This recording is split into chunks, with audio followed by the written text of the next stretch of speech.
अब जो प्रसंग चल रहा है कि इस भक्ति रूपी बीज को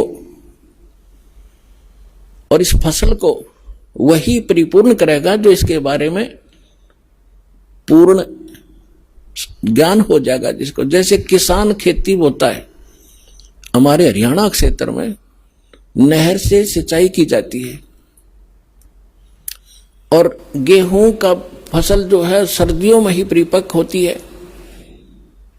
दिसंबर जनवरी के महीने में यहां इतनी भयंकर गर्म सर्दी पड़ती है, शीत लहर चलती है, हम अपने कमरे कक्ष बंद करके रजाई ओढ़ के कंबल जोड़ते हैं या कोई हीटर वगैरह लगा के अपने को ताप प्राप्त कराते हैं। और उस समय उस किसान का खेतों में पानी लगाने का नहर का समय होता है। अब उस सर्दी को देखे कोई बाहर ना निकले, पड़ोस के दूसरे घर में भी जाना हो तो इन्होंने सोचा सुबह जाऊंगा, अब तो बहुत ठंड है बाहर, आलस कर जाएगा। लेकिन वो किसान आलस नहीं करता।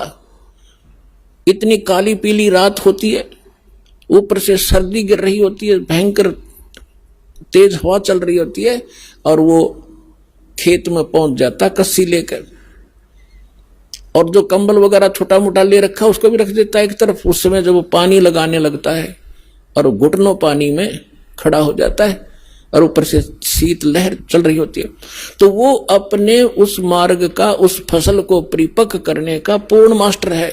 उसको ये मालूम है जब मैं आज आलस कर गया और सर्दी से डर के कमरे में बैठा रहा, पानी का समय निकल जाएगा, मेरी फसल सूख जाएगी, मेरे बच्चे भूखे मरेंगे और मैं निर्धन हो जाऊंगा।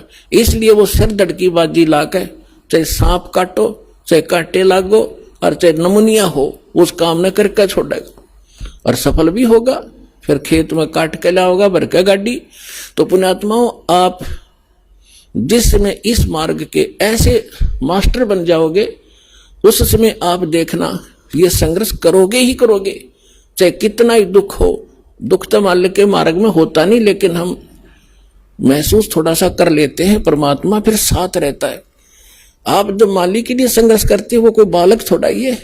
पिछले इतिहास देख लो, मीराबाई ने संघर्ष किया, उसके साथ कैसे कैर ढाए थे और मालिक ने पल पल पर मदद की उसकी। विष का प्याला प्यार दिया था तो नहीं मरी। विष का गुण है, नाश कर देता है बॉडी को, और परमात्मा ने गुण बदल दिया भक्त के कारण। तो उसके हाथ में सब पावर है। तो हम अपने भगवान को, उस समर्थ परमात्मा को पहचान कर और इस मालिक के मार्ग को ग्रहण करके फिर इतना दृढ़ होकर चलना पड़ेगा अपने।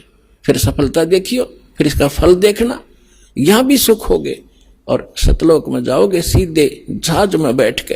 ये गारंटी देता है दास आपको।